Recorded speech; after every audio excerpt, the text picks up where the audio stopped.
In the 20th century, for the most part, the age of siege warfare had given way to trench warfare and then the age of lightning warfare. Cities passed into enemy hands and back relatively quickly. And, unlike in the past, there were very few brave last stands. There are, of course, exceptions to this rule, and it was the Spanish Civil War which was to provide the past century with the most dramatic and glorious siege of all, in the form of the Siege of the Alcazar. A couple things before we begin. Firstly, a quick disclaimer.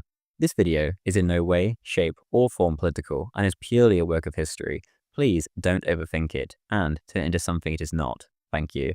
Secondly, this is where I would usually begin by thanking my Patreon members, but whilst writing this video, I was actually arbitrarily banned from Patreon.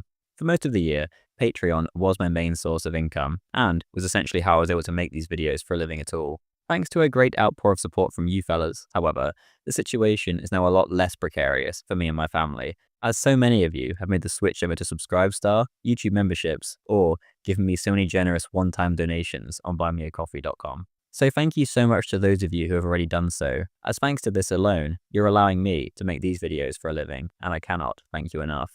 For those of you who have previously signed up and are hearing of this ban for the first time, or for those of you who are considering signing up in the future, then please do consider signing up now to my Subscribestar or as a YouTube member in the links in the description. Even the lowest tier, or a one-time donation on buymeacoffee.com helps immensely during this difficult time. Thank you. The old Spanish capital of Toledo lies 40 miles south of Madrid, and on top of the highest of its 7 hills lies the Alcazar, a rectangular granite bulk which dwarfs the rest of the town. What had once been a Moorish fort had become Charles V's palace, and he got his best architects to work. From then on, the Alcazar had been eternal, no matter how many times it had been partially destroyed, whether by warfare, as in the War of the Spanish Succession, or the Napoleonic Wars, or by accident, as in the 19th century. In 1936, the Alcazar was still there, as it had always been. In some areas, the walls were 12 feet thick, and at each of the 4 corners there was a square tower. At the centre was a bronze statue of Charles V, trampling a squirming Moor underfoot. Below, it was inscribed, quote, "If you should see my horse and my standard fall in battle, raise up my standard first," end quote. Spain, at this point, as we well know, was on the brink. The leftist regime and their minions were destroying Spain from the inside, and no true Catholic Spaniard could simply sit by and watch.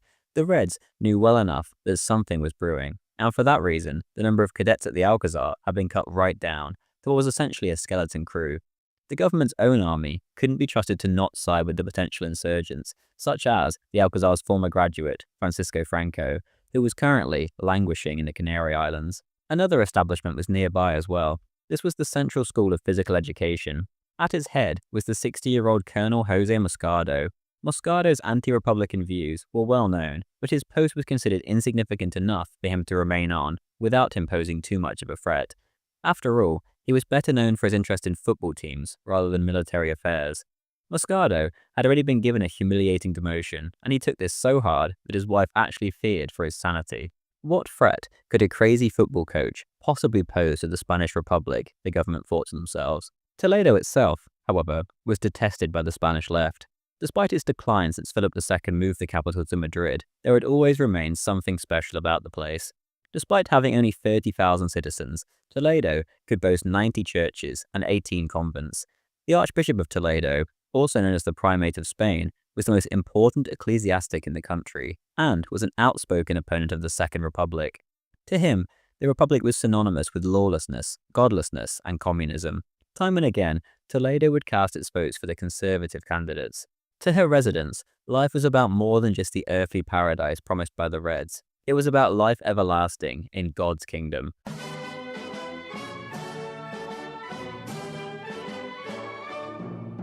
At a little before 10 o'clock, in the morning of July the 18th, 1936, Colonel Moscardo left his home and drove north towards Madrid.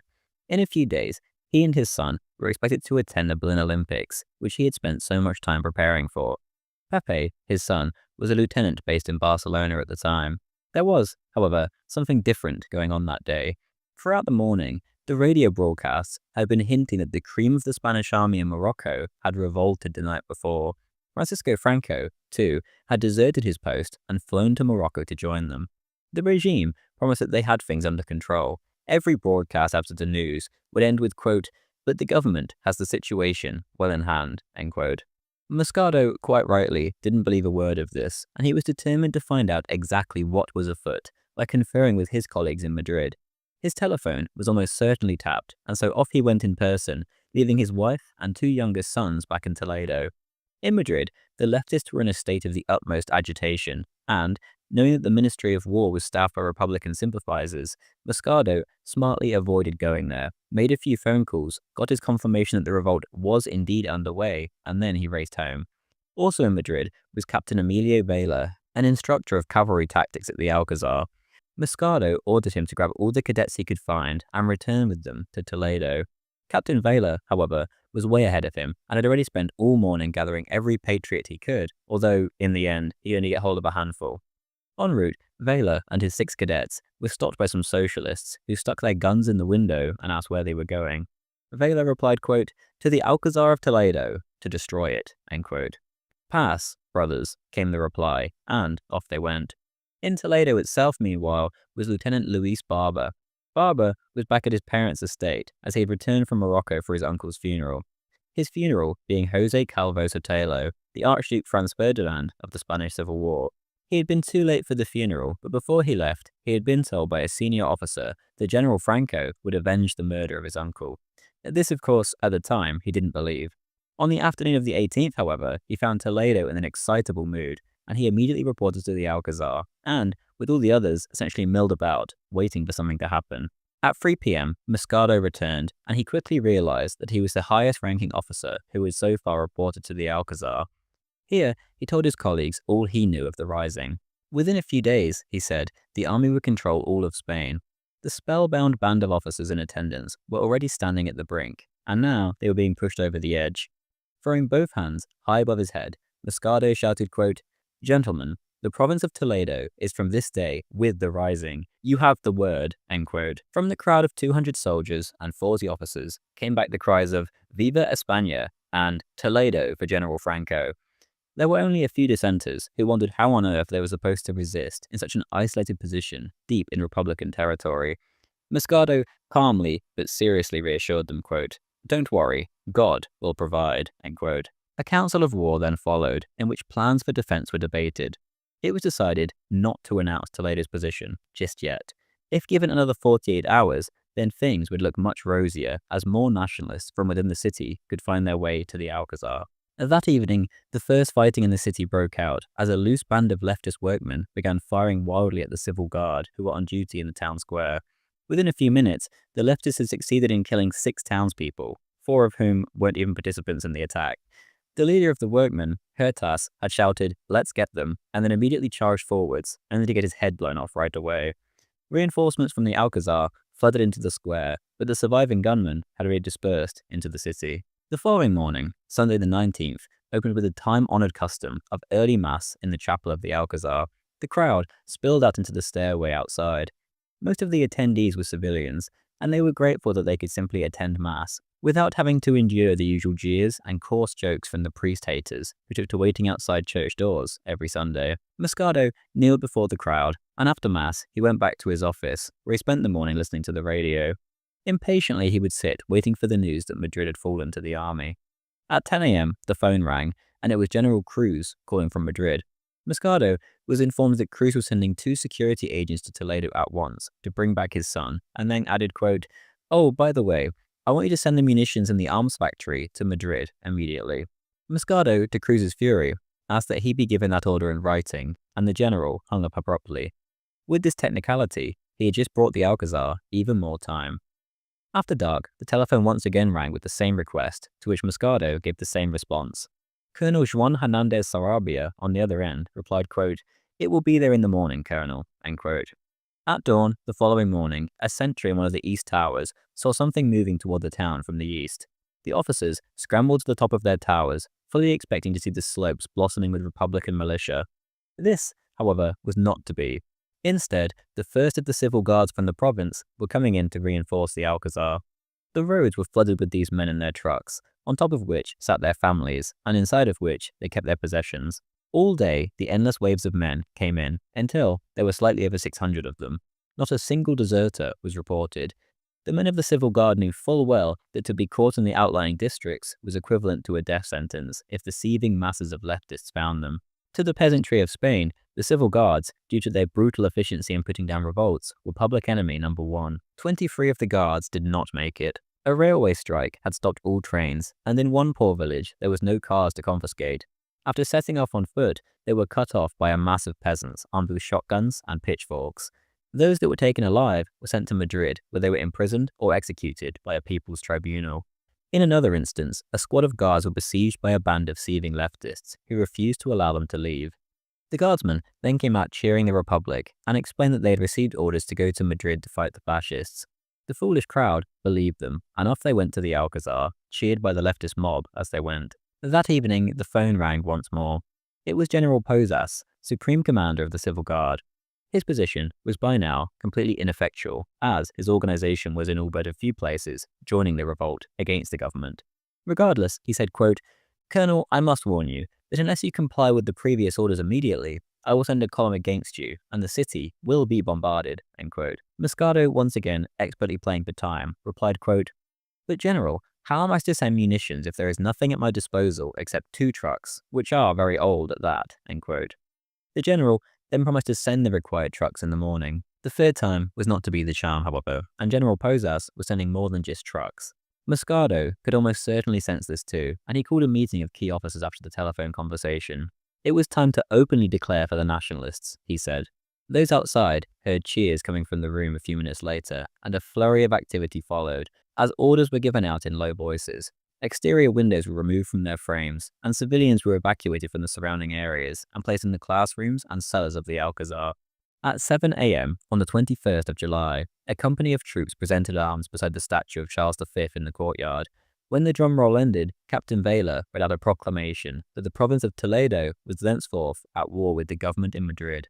Guards then fanned out across the city to seize known radicals as hostages, including the civil governor and the warden of the provincial prison. The siege of the Alcazar had begun.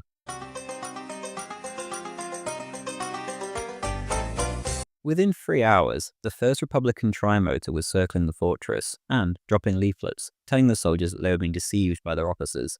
The previous day, this tactic had worked in the Madrid barracks, but it was not to do so here. Elsewhere, a 3,000-strong Republican column, led by General Manuel Riquelme, was on its way. Most of these men were untrained militia, and this almost immediately caused problems. A group of anarchists, unable to control themselves, charged right into the city, seeking to liberate the place from the fascists, as they would have put it. The hidden machine guns opened up, and down they went. The hospital was besieged, and once again, the hidden defenders opened up. Riquelme threw in an armored car, but with a well-timed grenade, this beast was quickly toppled, and the militia surrounding it was cut to pieces. As all this was going on, the nationalists were desperately ferrying supplies from the local arms factory to the Alcazar, before it inevitably fell to Riquelme's Asturian regiment. The trucks full of ammunition arrived to find a jubilant crowd, but this affair was quickly broken up as 3 planes began dropping bombs on their heads. 2 of the ammunition trucks exploded in flames. Only 1 man lost his life, a civil guard who was standing gawking at the falling bombs. 2 trucks and a man were barely a dent, however. The defenders had nearly 750,000 rounds of ammunition and an iron will to resist. Soon enough, General Riquelme was on the phone. Quote, "Why do you take this attitude of defiance?" End quote. Moscardo replied, quote, "Because I love Spain and have confidence in General Franco. Furthermore, it would be dishonorable to surrender the arms of caballeros to your red rabble." End quote. "Then I will seize them," Riquelme responded. "I am informed, General," Moscardo calmly said back. Throughout that evening and the following morning of the 22nd, the militia infiltrated the city. The bombers returned too, and all day long kept hitting the Alcazar, or rather, the residential areas next to it. The fires this bombing caused were so intense that they raged for weeks, and thankfully for the nationalists, created a field of fire which was very favourable to them.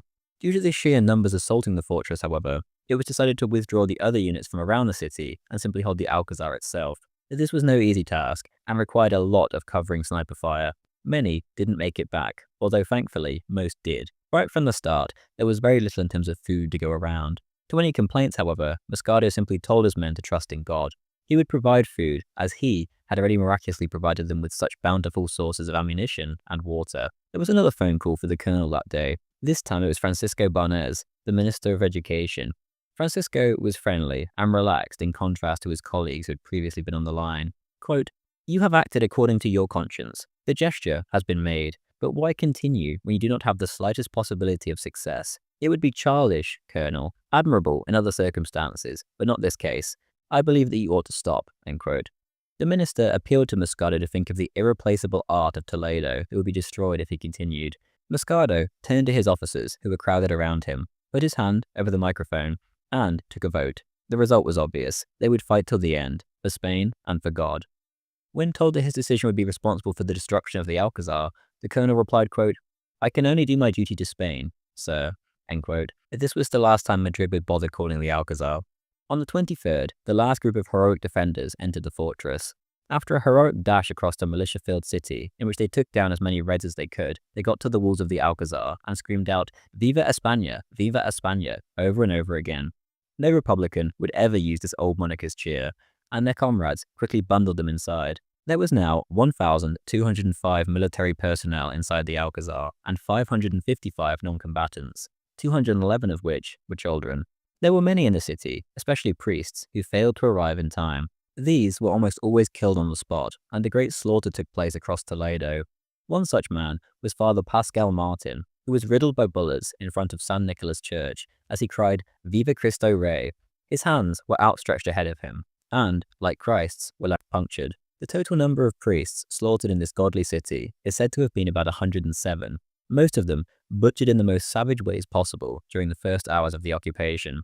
One such priest was found with a crucifix shoved up his rectum. For some reason, the savages felt it appropriate to slaughter all the cats and dogs of Toledo too. There was bountiful food, and this was done for nothing other than sport. Another favourite pastime was simply lobbing grenades into civilian windows. The men of the Alcazar would quite rightly have felt that they were up against the devil's minions. On one occasion, a group of militia came close to the Alcazar's walls and dragged a famous wooden image of Christ from the El Cristo de la Vega church with them. If the defenders were true Catholics, the cocky militiamen said, then they would come down and stop them. There was no reply, and the Reds began to chop up the wooden Christ with axes, before chucking the pieces upon a heap of debris. As they lit the bonfire, however, they exposed themselves to the defenders, and satisfyingly, God's warriors were able to catch both of the militiamen. The bodies fell backwards into the flames, where they belonged. Elsewhere, Colonel Moscardo's family, despite burning their papers, were identified. The colonel's 24-year-old son Luis was dragged before the local checker, where the Reds couldn't believe their luck. Candido Cabela, their obese leader, smiled at Luis and picked up the telephone. On the other end, Captain Jose Carvajal picked up and passed the telephone to his superior. Cabello said to Moscardo, quote, "You are responsible for all the crimes and everything else that is happening in Toledo. I give you 10 minutes to surrender the Alcazar. If you don't, I'll shoot your son Luis, who is standing here beside me." End quote.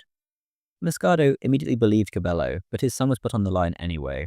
Quote, "Papa, they say they are going to shoot me if the Alcazar does not surrender, but don't worry about me." End quote. His father stoically replied, quote, "If it is true, commend your soul to God, shout Viva España, and die like a hero. Goodbye, my son, a kiss." End quote. Luis replied, quote, "Goodbye, father, a very big kiss." End quote. Cabello then took back the phone, and Moscardo said to him, quote, "You might as well forget the period of grace you gave me. The Alcazar will never surrender." End quote. Cabello slammed the phone down and said to the militiamen around him, quote, "Since his father wants it, do whatever you please with him." End quote. It was no bluff, and the boy was killed, although not immediately. In doing so, the attackers had condemned themselves to total defeat. The siege had looked impossible for the defenders, and there were factions inside which could have exerted enough pressure on Moscardo to make him negotiate. Now, however, any sort of negotiation would be utterly beyond the pale. By killing Luis Moscardo, the Reds had lost themselves the siege. Moscardo, meanwhile, stood for some moments in stony silence, before walking into his sleeping quarters and quietly shutting the door. Major Silvano Chiragano then went out into the courtyard and announced to a hastily assembled crowd that Colonel Moscardo had just heroically sacrificed his own son for a new Spain. Moscardo had indeed become a hero overnight, and until this day, his sacrifice remains one of the most heroic moments of the Spanish Civil War. Moscardo could have just been another colonel leading a ragtag group of defenders into a hopeless last stand. Instead, his name will be remembered in European history for millennia. Any in the siege who now disobeyed Moscardo would be essentially sharing indirectly in the murder of his son. Everyone now fell in line behind their leader, a true hero of Spain. Around this time, Moscardo's other son, Pepe, was facing a firing squad in Barcelona. For 5 days, he had eluded the militia, disguised as a hospital orderly, But the charade couldn't last forever. As he was about to board a train for Toledo, a medal fell out of his pocket, displaying the Virgin Mary, and he was taken away for a brutal interrogation and executed as a fascist spy.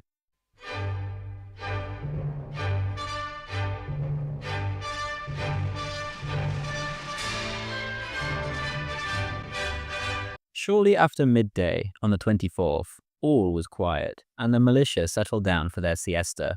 Suddenly, out of nowhere, the carriage gate was thrown open, and 100 brave civil guards came pouring out carrying laundry baskets. The attack caught the militia completely by surprise, and the guards, flooding into the market, sought to grab all the food they could. This move was far too audacious, however, and the force quickly found themselves overwhelmed, and they had to beat a hasty retreat back. 3 of the brave civil guards were killed, but somehow they also managed to capture 3 hostages. Worst of all, though, their laundry baskets were empty. To punish the defenders for this raid, a tri-motor set off that night and dropped 15 bombs. Most of them hit the northern terrace and caused a fire that burned through the night. More importantly, however, one of the bombs missed and hit the Magdalena Church, in which the Reds had, by far, their most important machine gun post. It seemed as if God himself had guided the stray bomb. By the next morning, however, a replacement had been set up. By now, the defenders had seen 8 of their number killed and 37 wounded. There was no priest in the Alcazar. Those had already all been slaughtered outside. And so, the young captain, Jose Sanz de Diego, acted as a surrogate priest and officiated the burials and at the daily prayers. The 25th of July is the day of St. James, the patron saint of the Spanish army. The Reds, godless as they were, chose that day, of all days, to unleash the heaviest bombardment so far, much to the annoyance of the deeply Catholic defenders.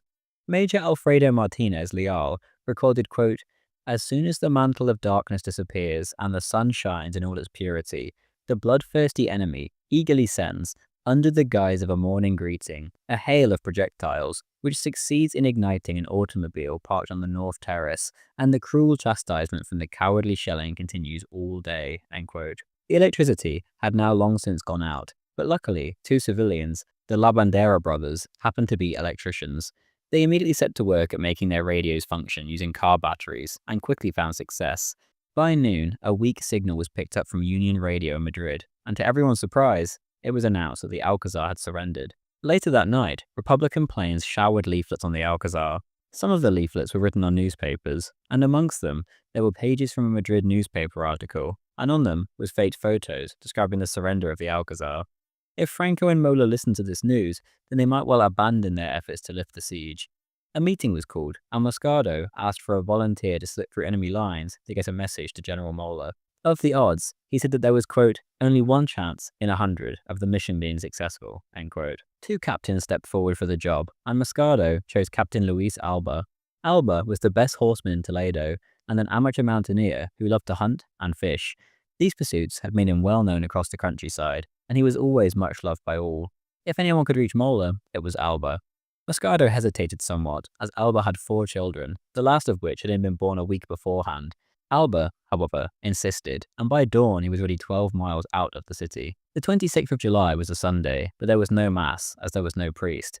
Outside, meanwhile, there were ridiculous scenes. Firing a shot at the Alcazar had become in some circles a badge of loyalty to the Republic. Many tourists were now turning up simply to get some militiamen to let them fire 1 shot at the building. It was a cringeworthy affair, as these foreign leftists turned up with their families and picnic baskets, took a shot, and then enjoyed a nap in an olive grove or a swim in the river. The whole ordeal of the Alcazar was being blown well out of proportion in both camps, and now, in terms of propaganda, it meant absolutely everything. Whoever lost the siege would suffer horribly in terms of morale. Whilst the Reds wasted ammo, the Nationalists conserved theirs. Moscardo ordered that no man was to fire his rifle unless he had a specific target. Days would often go by, and no man would be seen in many of the Alcazar's windows. To the Republicans, the Alcazar looked empty yet ominous. If, for whatever reason, a man did appear in the window, shots would immediately ring out and start a chain reaction as hundreds of militia rifles fired aimlessly at the gigantic structure. The Nationalists appeared to be always watching, yet invisible themselves. On some days, the Republicans fired more cartridges than the Nationalists used during the entire siege. That Sunday was a happy one for the defenders. The shelling had killed no one, and the first issue of the El Alcazar newspaper was published in the Academy Museum, and morale was on the rise. Most of all, everyone was cheered by the thought of Captain Alba on his way to Mola. Captain Alba, however, was dead in a ditch near the small town of Torrijos. In the end, he had simply been too popular. A friend had loudly recognized him and accidentally blown his cover. Of the enemy's morale, Cecil Eby writes in his book on the siege, quote, Madrid was becoming increasingly angered and embarrassed by the stagnation on the Toledo front. A pocket of nationalists, flaunting rebellion only 40 miles from the capital of Spain, demonstrated, both at home and abroad, that the civil conflict was a major one. The Republican was seeking promises of aid and intervention from the great neutral nations, who demanded, in return, evidence that the Republican cause was likely to prevail. Rubbing salt into the wound, foreign journalists pointed to the resistance of the Alcazar as proof of the military incompetence of the Republic. True, the Republicans were being pushed back in Extremadura and Andalusia, but these defeats took place far away and were therefore easily denied, whereas everyone in Madrid was posted on the conditions existing at Toledo. If anyone doubted that the Alcazar was still holding out, he had only to run down from Madrid for an hour or so and see for himself. The Alcazar was a festering carbuncle on the face of the Republic. It was increasingly difficult to ignore it, and to hope that if left alone, it would disappear. Riquelme was given a few more days. If at the end of that time the academy had not been starved to surrender, some more drastic measure would have to be taken. End quote.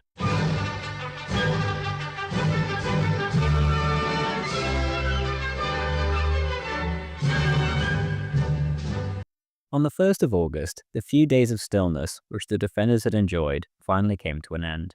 For 2 long hours, the Republicans unleashed their strongest artillery bombardment yet and left the Alcazar completely enveloped in rolling clouds of black smoke.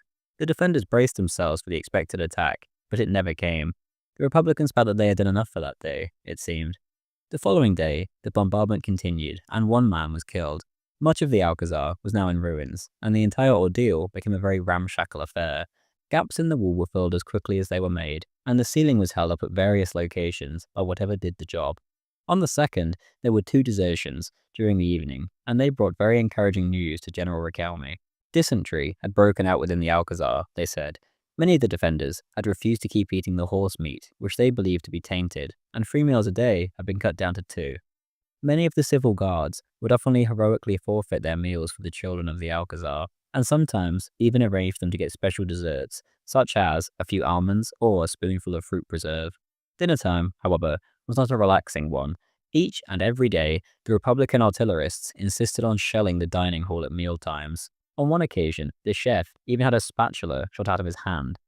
On the evening of the 3rd, the defenders set out on what at the time must have seemed to be a myth. For about a week now, a rumor had gone about that there was a secret warehouse nearby, full of sacks of golden wheat. 20 men slipped out, and sure enough, they found what they were looking for, exactly where the French baker in the Alcazar said it was. One by one, whilst under enemy fire, the sacks were returned to the Alcazar. Each sack weighed 200 pounds, and just over a dozen were returned. There was about 2,000 more where that came from, and it was estimated that the Alcazar could now hold out indefinitely. That is, as long as the Republicans did not learn about the warehouse's existence. Moscardo was now viewed even more like a prophet. Had he not said, right from the get-go, that God would provide the food? He had indeed provided, and he had provided in abundance. Inside the Alcazar, there was a small mill, which had been used to grind animal feed. But of course, there was no electricity. The La Bandera brothers quickly came up with an ingenious solution, however, and a Harley-Davidson motorcycle attached to a generator was used to keep things going. The policeman who owned the motorcycle was appointed as the official mill technician, and there was enough fuel to keep the motor running for 68 days. No one could possibly imagine that the siege would last any longer than that. On the 4th of August, the bombardment continued. The 5th only saw 7 shells fired, and then the guns remained silent for 4 days. The Republicans had simply run out of shells. A few days beforehand, a certain Lieutenant Mercedes Duran had reported to the Defense Committee at the town hall and requested assignment to a gun shelling the Alcazar. Artillerists were in high demand, and so he was immediately given the job. The first thing he did was change the gun's trajectory. When questioned as to what he was doing, Duran replied coldly, quote, "I know what I'm doing," end quote. Duran then proceeded to fire 7 shells before being stopped. 4 landed on the arms factory, 2 on the post office, which was the headquarters of the local Cheka, and 1 on the seminary, which was housing the anarchist militia.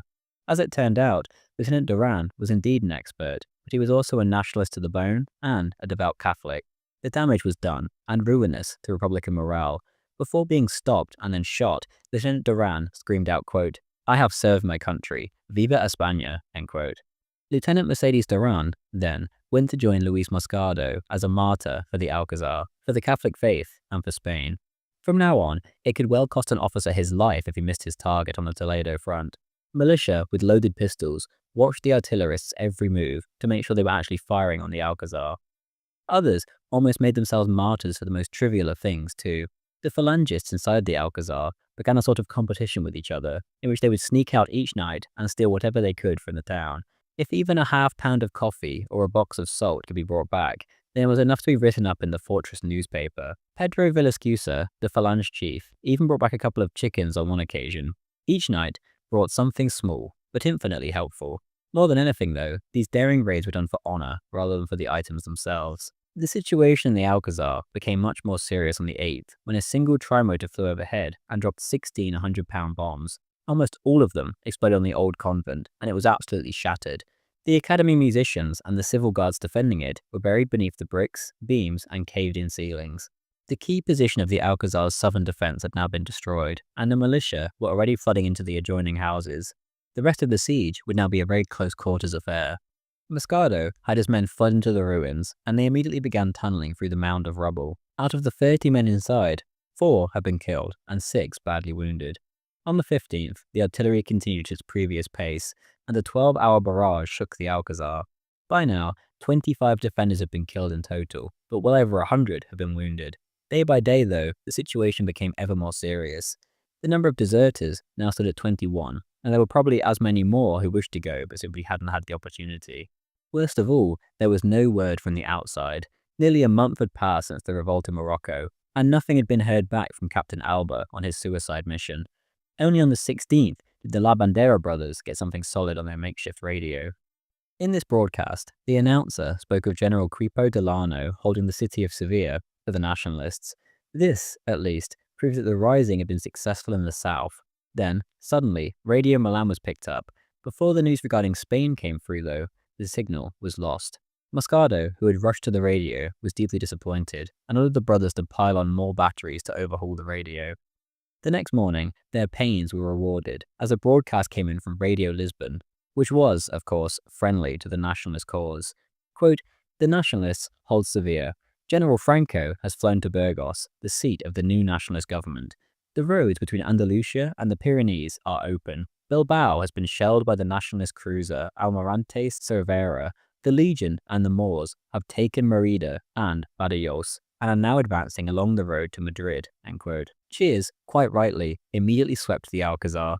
General Franco was well on his way. Maps were ripped from the Alcazar's geography books and used to decorate the walls of the rooms and corridors. As time went by, the progress of their liberators was updated on the map.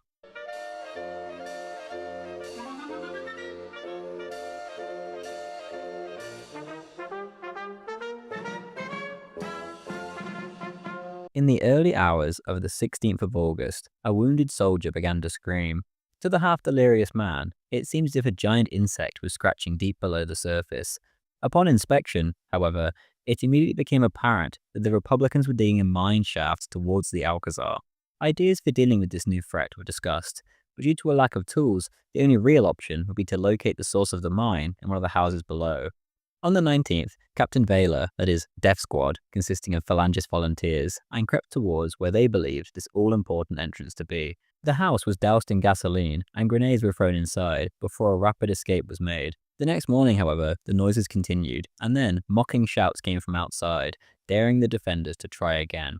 The mood in the Alcazar quickly soured, as everyone realized that they were sitting on a volcano, with very little that they could do about it.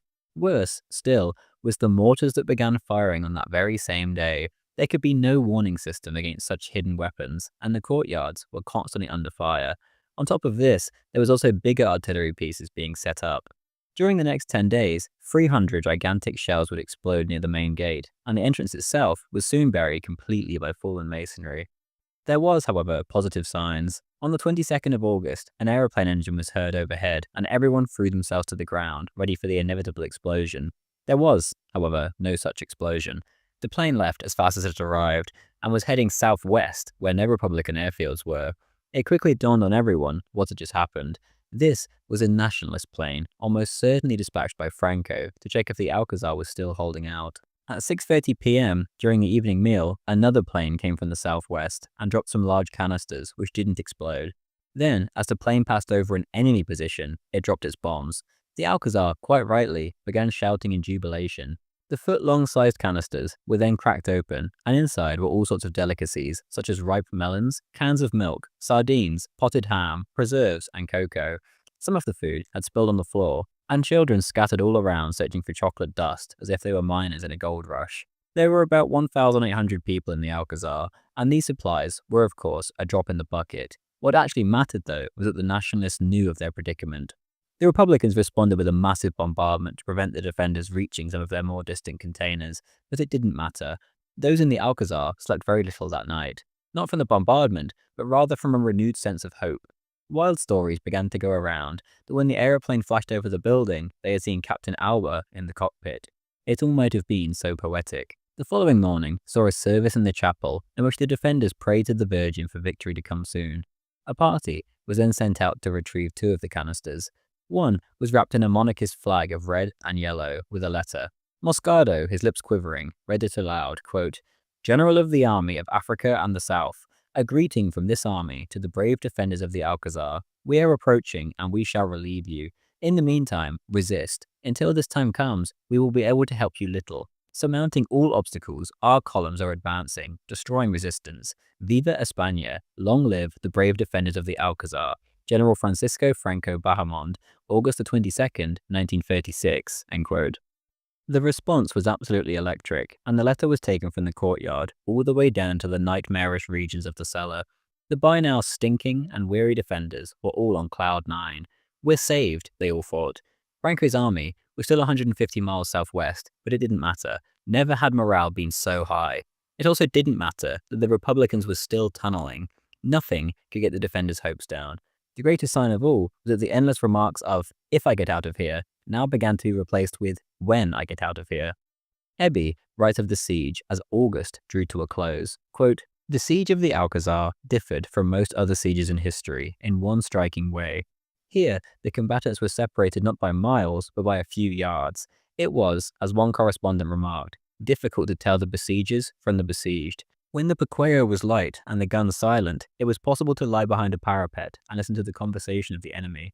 It was not uncommon for an Alcazarino to spy a brother or a cousin on an adjacent rooftop, and nearly everyone, at one time or another, spotted a former acquaintance among the enemy forces.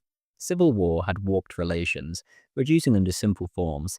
That man at an opposite window was the enemy, no longer Spaniard, townsman, or neighbor.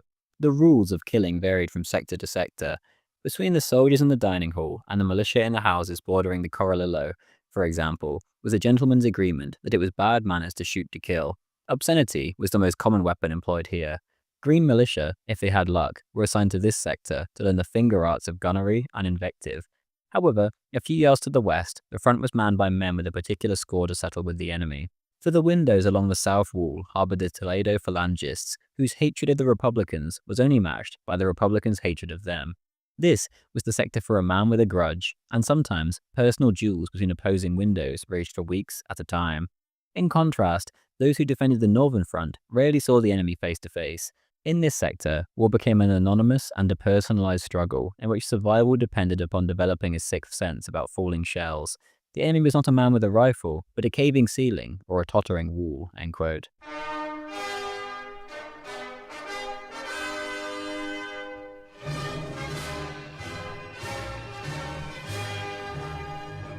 By the time September came around, the Republicans had made very little progress in terms of ground gained. They were being told to hurry along as the Nationalists drew ever closer. But in their current situation, all they could really do was keep pounding the Alcazar with artillery and hoping for the best. This tactic was certainly having some kind of effect, as by now the fortress was falling to pieces like a lump of wet sugar. Most defenders no longer concealed themselves behind windows, but rather they scooped out rifle pits amidst the rubble. On the 4th of September, the northeast tower finally buckled and toppled over into the courtyard. The crash was heard all over Toledo, and finally, much of the myth of the Alcazar's indestructibility was broken. Minutes later, the Republicans were pouring fire into the newly exposed rooms, and cheers were heard from around the entire perimeter. Utter panic seized the defenders, and especially the Alcazar's junta. The enemy could now essentially pick apart the east side of the Alcazar, room by room, and in desperation, Moscardo even suggested a suicidal counterattack to the outside. Then, however, something happened which was put down to the intercession of God. The Republicans seemed to have become addicted to the excitement of knocking down towers rather than actually doing anything practical. The artillerists redirected their fire from the Alcazar's new gigantic weak spot to the other tower on the northwest corner. As this was going on, of course, the besiegers kept mining, and the sounds were growing louder and louder. During the first week of September, 2 sorties were led out by Captain Vela, but once again, the wrong houses were bombed, and the digging continued.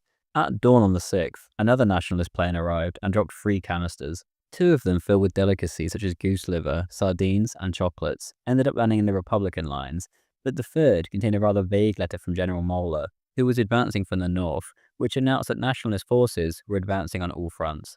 Moeller, in fact, had actually been held up for the past 6 weeks. This was far from encouraging, and the defenders were by now in an extremely precarious situation when it came to food. Moscardo himself was troubled night after night by the same dream in which he was sitting in front of a couple of fried eggs encircled by fried potatoes. On the 8th of September, the northwest tower finally came down after 4 days of endless bombardment. Klaxons sounded all over Toledo, and further shells poured into the breach as the defenders prepared themselves for an infantry assault, which never took place. Upon inspection, it actually seemed as if the defensive position had been improved by the destruction. At 10:30 p.m., a megaphone broke that evening's silence. The voice on the other end was Major Vicente Rojo, who had been the best military strategist in the army and a former professor of military history at the academy. Most of the defenders would actually have known him personally. He asked for Colonel Moscardo and requested an hour's ceasefire the next morning, which was granted. Moscardo, quote, "We are gentlemen here, not like your Republican trash. You may have an hour," end quote. The purpose of Rojo's visit was due to international concerns at the women and children huddled up by the dozen in the Alcazar's basements. If the place was leveled, then they would all be slaughtered.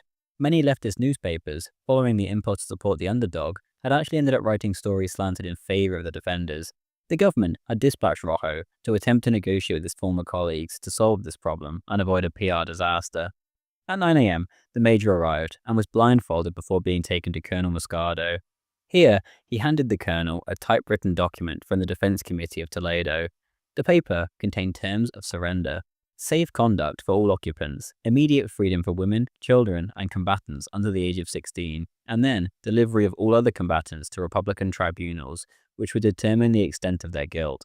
Below were 10 signatures, the last of which was that of Rojo. Moscardo replied, quote, "We are willing to let the Alcazar become a cemetery, but not a dung heap," end quote. He then set about writing his reply on a scrap of paper, quote, "Concerning the conditions for the surrender of the Alcazar presented by the committee, it gives me great pleasure to inform you that from the last soldier to the commander, they reject said conditions and will continue to defend the Alcazar and the dignity of Spain until the end," end quote. Moscardo then began to walk away, but was asked if there was anything else Rojo could do for the defenders before leaving. Moscardo replied, quote, "Yes, you can send us a priest. We want nothing else from you," end quote. Rojo then chatted with his former colleagues as if it were the most normal thing in the world. He was bombarded with questions about the mine entrance and asked why he didn't join them. For the former, he said he didn't know, but for the latter he said, quote, "If I did, this very night, my wife and children in Madrid would be killed," end quote. Before leaving, however, he turned and whispered to a captain, quote, "For the love of God, keep hunting for the entrance to the mines," end quote. At 11:15, the infuriated Republicans once again opened up with a gigantic artillery barrage. At exactly the same time, one of the cadets' wives gave birth to her first son in the Alcazar, in the electrician's workshop. He was named Restituto Alcazar Valero and made an honorary cadet. From here on out, the number of shells hitting the Alcazar would increase day after day. There was, however, less and less of an Alcazar to even aim at. Turning rubble into even more rubble could only do so much good. The bombers kept coming, but they, too, had the same problem. The bronze statue of Charles V was even finally hit and sent flying from its pedestal. The statue of Spain's most famous king, however, landed upright and unbroken. On the 10th of September, the Republicans informed the defenders that they were going to send in the highly requested priest temporarily. Unfortunately, he happened to be the most liberal clergyman available. The rest had essentially all been killed. Regardless, a bad priest was better than no priest. The next day, Mass was held, but the subversive priest spoke to the defenders as if they were already dead souls confronting the supreme judge. He warned that when the Alcazar was pulverized, the responsibility would rest on the defenders as much as the attackers. The same was the case for the innocent children among them, he said. If the children died, then the defenders would all go before God as murderers. Many began to wonder if the priest spoke for God or Republican leader Largo Caballero. There was no time for individual confessions, and so a general absolution followed before the baptism of Restituto Alcazar Valero. Moscardo was then invited for a private conference, and Father Camarasa immediately began to urge him to surrender. The mines, he said, would destroy everyone. The responsibility for this would rest squarely on Moscardo, the subversive continued. Why should the women and children be made to suffer, and perhaps be eternally damned, just to satisfy Moscardo's personal vanity, he said. The priest then even dared to suggest that the women were being held against their will. Moscardo then summoned a random woman, who said, quote, "Held here? That is a lie. I have talked with every woman in the Alcazar, and all of them think as I do. Either we will leave here free, with our men and children, or else we will die with them in the ruins." End quote. Moscardo then called an aide and said, quote, "The revered canon will leave the Alcazar. Kindly escort him outside." End quote. On the 13th, the Chilean ambassador arrived with a committee and offered to take the women, children, and old people under the Chilean flag until their transfer to embassies in Madrid. To these shouts outside, a reply came from the Alcazar, quote, "If these gentlemen are sincere in their proposal, they should direct themselves to the government at Burgos, the only one recognized by the Alcazar." End quote. Many of the defenders grew weary of these discussions with the other side and simply wanted peace at any price, and indeed, nerves were growing thinner by the day. Moscardo then declared that there would be no more communication. The gates of the Alcazar would now only be open to General Franco's relief columns. The colonel then told his men to trust in God and in the officers. In the wake of the Chilean visit, 4 civil guards escaped and surrendered, knowing full well they could expect to be executed as war criminals. The firing squad, however, held fewer terrors in their mind than they could expect when the mines exploded.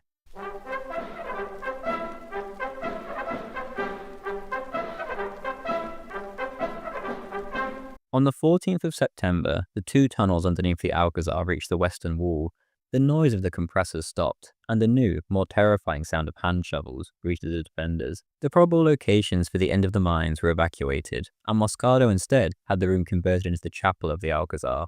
A plaster statue of the Holy Virgin was placed just outside of the barbed wire, barricading the room off. If she could not prevent the explosion, then she might, at least, cushion it and save the defenders from harm. On the following day, the 15th, daylight brought a gigantic 4-hour bombardment. The defenders suffered 5 deaths and 4 injuries. The 15th did not, however, bring the much-anticipated explosion. On the 16th, the artillery bombardment continued, but still no explosion. That day too, Franco's Nationalist Air Force came and dropped some bombs on the city itself. The damage was minimal, but their presence implied that Franco had not forgotten them. For the first time since the siege began, the Republicans began to frantically camouflage their guns, much to the joy of the Alcazar's observers.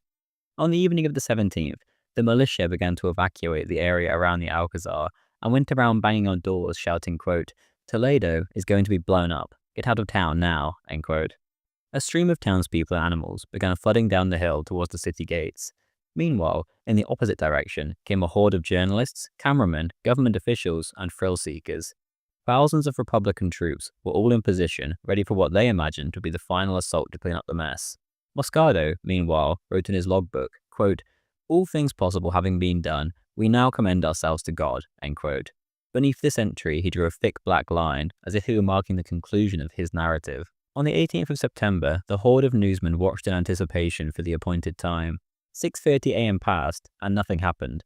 Then, suddenly, the entire Alcazar exploded before their eyes, and the onlookers felt the ground shake beneath their feet. The southwest tower took off into the air like a rocket, hovered briefly in the air, and then fell apart as it plummeted back down to earth. A wave of black smoke then swept over Toledo. Before the dust had even settled, the Republican columns moved in for the kill, led by the El Salto shock force from the north. Behind them came the militia, shouting, quote, "We've killed the dogs, at them," end quote. The dogs, however, were lying in wait. In fact, there was one extra dog. One of the women, deep in the Alcazar, was in labor, and suddenly, everything had gone black. When the doctor groped around in the blackness, he found a healthy baby girl, which had essentially been ejected from her mother's womb by the sheer force of the explosion. Tragically, at the exact same time, another baby was aborted as something fell on the other mother in the darkness. Everyone else began to move around in the blackness, hoping and praying that their families were still alive. Sure enough, they were. The defenders danced, wept, hit and hugged one another, and shouts of Viva Cristo Rey echoed through the rooms. Lieutenant Barber, the lead engineer in charge of the countermeasures for the mines, was hoisted up onto the officers' shoulders and paraded around as they shouted, quote, "Long live our General of the Engineers," end quote. The celebrations, however, could not last long. Officers began to shove through the mob, shouting, quote, "All men upstairs, the Reds are coming, to your posts," end quote. Meanwhile, in the courtyard, a 15-year-old bugler blew "to arms" over and over again. Everyone took their positions and waited for the inevitable Red Horde. The attackers, meanwhile, continued to blindly bumble into the bizarre terrain. The first asaltos were in for a shock as they ran right into a group of civil guards, who promptly blew them to pieces from point-blank range. The survivors scurried off in horror. Just like that, the attack seemed to lose all its momentum. The idea that the defenders were actually still alive and kicking had completely popped the morale bubble, which the attackers had been riding on.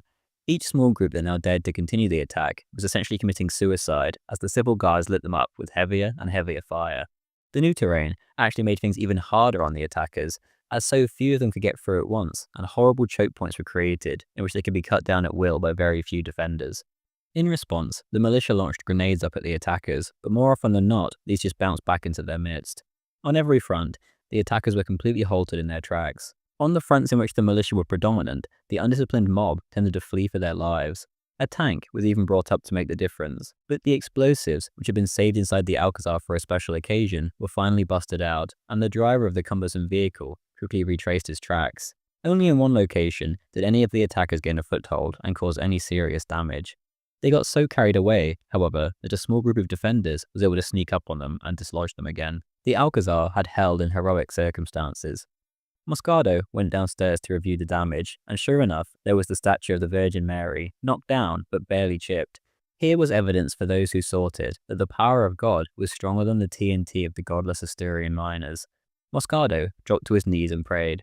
The cost of repelling this grand assault had been heavy, but was nothing compared to Republican losses. The defenders had lost 13 dead and suffered 59 wounded. The enemy, however, had lost well over 100 killed, and that was only the bodies that could be counted, never mind those carried off by their comrades. Behind the enemy lines, and back in Madrid, there was absolute pandemonium. General Jose Asensio had waited all day for news of the Alcazar's fall, and now he was getting the full taste of what his superiors called the Toledan nightmare. As the radio was announcing that the Alcazar had fallen, ambulances were absolutely flooding into Toledo to fetch the droves of dying or wounded attackers. Worst of all, the Republicans had absolutely no idea how many casualties the mines had inflicted on the enemy. Would a fresh assault meet little resistance, or would they fail a second time? All the explosion had done was complicate the situation even more, and there was seemingly no backup plan.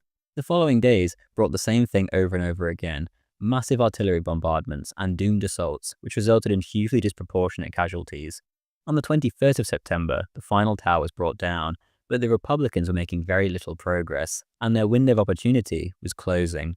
24 miles to the northwest, the Army of Africa had just broken through the last major Republican defensive line before Madrid at Maqueda.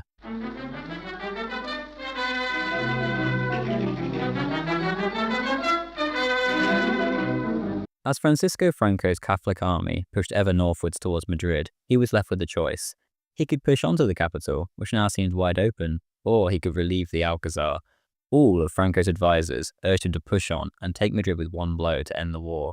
Nationalist pilots reported that the academy was unrecognizable, evidently about to fall, and regardless, not of any further use to the nationalist cause. Franco, however, without a second thought, went straight for Toledo to liberate the Alcazar. Alfredo Kindelan, his Air Force chief, turned to him and said, quote, "Do you realize, General, that Toledo can cost you Madrid?" End quote. Franco replied, quote, "I know it. I have thought much about the consequences of my decision." End quote. There was still the matter of getting to Toledo, however. Back at the Alcazar, the Republicans were desperately throwing everything they had at the defenders hidden within the ruins.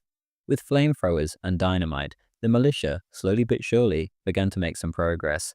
As each hard-fought building fell to them, the hordes of journalists and cameramen would follow up behind, hoping to catch the scenes of the Alcazar's final demise. On the 23rd of September, the horde continued to push ever deeper into the Alcazar, and many Asturians even made it into the courtyard, but they were instantly shot down. A second wave, however, managed to dig in along the crest. A tank then tried to get in, but was doused with gasoline and dynamite. Rocks and boulders were then launched down towards the advancing militia, and the whole assault was sent tumbling back down the hill as the tank driver crushed the bodies of his own comrades in his haste. Assault after assault came for the rest of the evening. but the Republicans continued to receive the worst of it. The civilians, however, could hear more tunneling. There wasn't even free rooms for them to be relocated to either. What remained of the Alcazar was rammed full. Meanwhile, Radio Portugal announced that Franco's army was now at the town of Torrijos, only 18 miles away. On the 24th, the observers could spot endless buses, trucks, and automobiles arriving in Toledo. They were not heading for the Alcazar, however, but for Torrijos. It had now essentially all come down to this. If the nationalists were stopped here, there could be weeks of delay.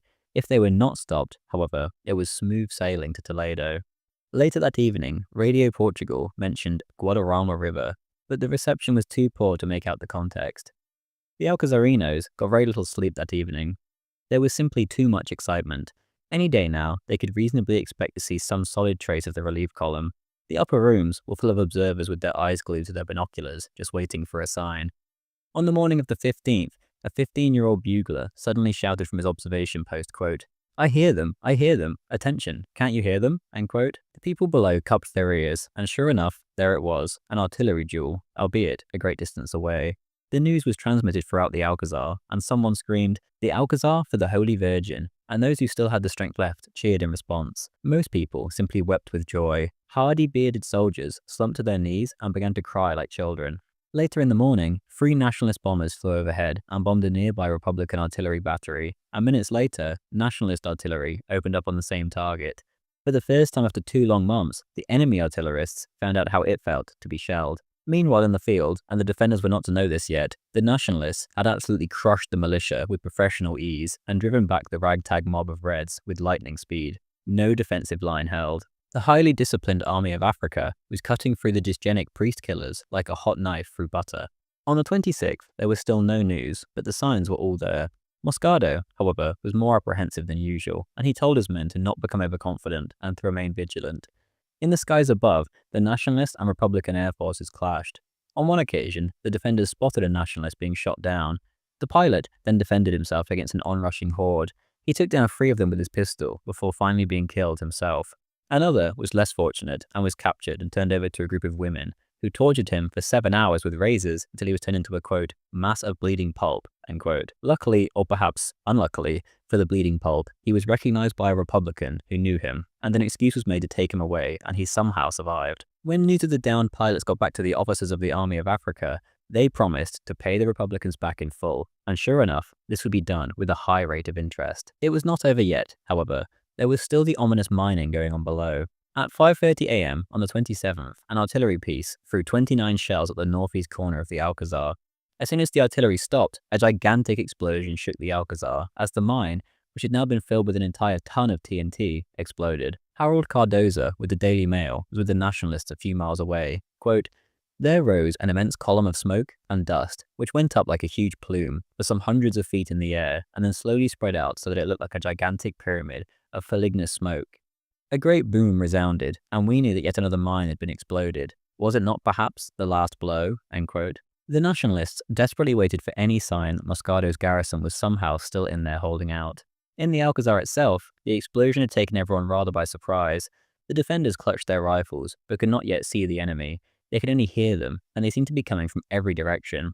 A horde of desperate militia was now hurling themselves into the Alcazar, in what was almost certainly going to be their last chance before the nationalists arrived. The first group of militia appeared to a civil guard merely 5 feet in front of him. He was too startled to grab his rifle, and so instead lashed out with his foot and booted the attacker back down the slope which he had just clambered up.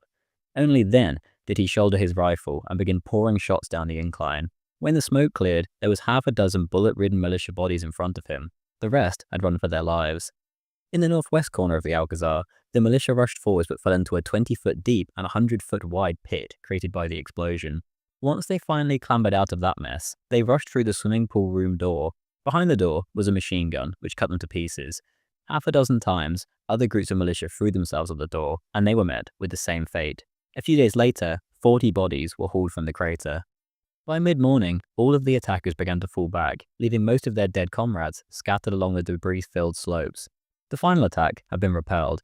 The hunters had now become the hunted, and there was nothing left for it but to flee to the east. It had been 10 weeks, and the Alcazar had not surrendered. For days now, a trickle of deserters had fled Toledo. Now it became a flood.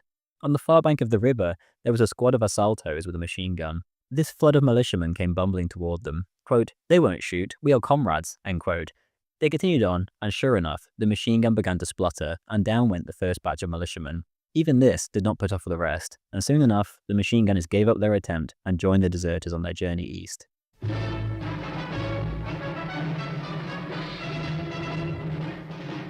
Toledo was by no means abandoned. Sure, many had fled, but there was others who still stood firm and tried to barricade themselves in whatever defensible positions they could find.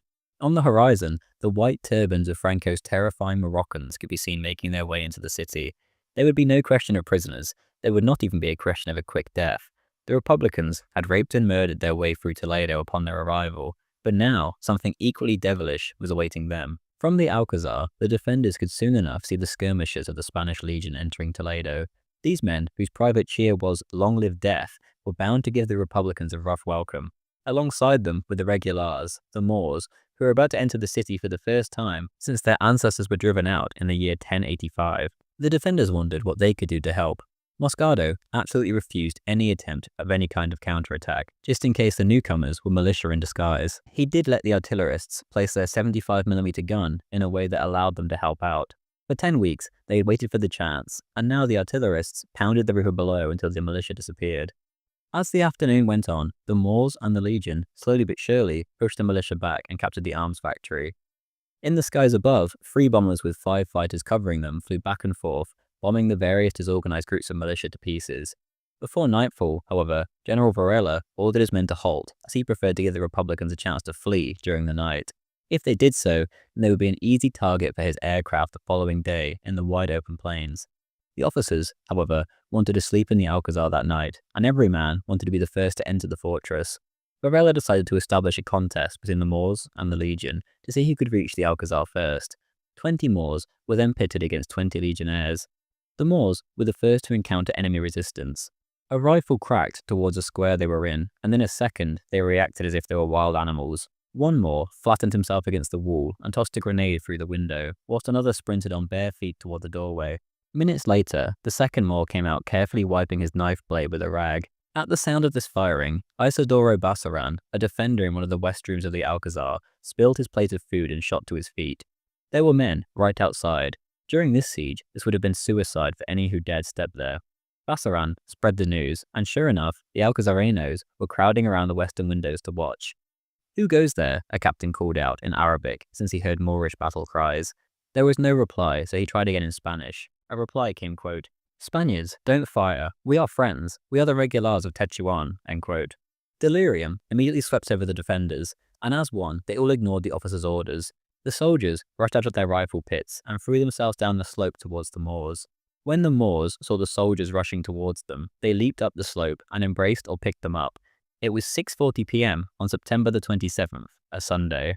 The Moroccans were as gentle as children with the emaciated defenders and began dishing out tobacco and food. One civil guard burst into tears. A Moor patted him on the back and said, quote, there, be calm. Tonight you will eat so well that tomorrow we can go out together and kill all the Reds," end quote. 5 minutes later, the Legionnaires filed into the Alcazar through the swimming pool door. Many of them were almost crushed by the Alcazarenos, who refused to let any of them go. Whilst everyone else gorged themselves on food, danced, or celebrated, Colonel Moscardo was vigilant as ever and made the rounds to all the posts every hour to make sure no Republican had crept into the fortress under the cover of darkness. At daylight, the Nationalists quickly set about continuing yesterday's work, and Varela's troops struck the Republicans in a three-pronged attack. There was no need for complicated tactics. The militia was torn to pieces, and resistance was pushed aside as if it did not exist. Even the priests who accompanied the Nationalists, and usually minimized their atrocities, said that the slaughter was dreadful. One militiaman was chased into a dark alley and cornered. His former cockiness and bloodthirstiness abandoned him, and he sunk to his knees. The Nationalist soldier pursuing him, however, had no time for such theatrics. He knew what had happened to Toledo upon the militia's arrival. The kneeling militiaman promptly had a bayonet stuck into him all the way up to the bolt, and the weapon couldn't be pulled out again. The only Republicans who had a chance of survival were those who had Nationalist friends, but such associations were rare. The rest were hunted down like dogs. Some threw away their weapons and tried to pass themselves off as non-combatants, but the Nationalists were not that foolish. Coat sleeves were checked where they joined the shoulder, and if unusual signs of wear were found, the Nationalists would conclude that the captive had been firing a rifle at the Alcazar and he would be promptly shot. The best disciplined of the militia fell back to the barracks in the city and prepared to sell their lives dearly. The first few Nationalists to approach were shot down, But soon enough, the defenders were pinned down by a furious besieging fire. One legionnaire managed to crawl up to a window and held an incendiary grenade inside. The interior exploded into flames, and a few militiamen jumped out onto the street and were promptly gunned down. The others were driven into the upper floors, and then up onto the roof. One by one, they leapt off onto the street below. Most were ruptured by the fall, or by the hail of bullets which cut them to pieces as they lay upon the pavement. The hot cobblestones did the rest of the work on the tangled mess, and the smell was unbearable. Another group of militia barricaded themselves in the palace of the senior bishop. They soon found themselves surrounded by a platoon of legionnaires led by a teenager. Realizing the hopelessness of their struggle, they came out with their hands up. The teenage lieutenant then promptly had them lined up against the wall and shot one by one. It was 10 a.m. on that day, the 28th, that General Varela climbed up to the fortress and officially ended the siege. With him was Padre Payal, a Jesuit priest who was to have the honor of granting the defenders their first mass. Colonel Moscardo greeted him with a salute and announced, quote, "My general, nothing new in the Alcazar," end quote. For the most part, however, this was quite the anticlimax. Everyone was too weary from the whole ordeal, and their excitement had been spent on the moors. The true fanfare was to be saved for the next day, when General Franco and the press would arrive. For now, Father Payul headed downstairs and prepared the mass. Later in the day, Moscardo was wondering about the fate of his family, when suddenly a man who did not know him came up to him and congratulated him on his victorious defense. The colonel tipped his hat and began to walk away, but the man suddenly said, quote, "And I offer your condolences for the death of your son Luis, which took place on August the 23rd, end quote. Moscardo stood still, as if he had just been struck a blow. Quote, "But why? Luis? No, what has he done?" End quote.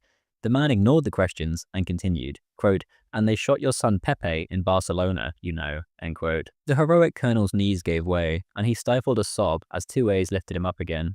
He muttered to himself, quote, "Is this the price of glory?" End quote.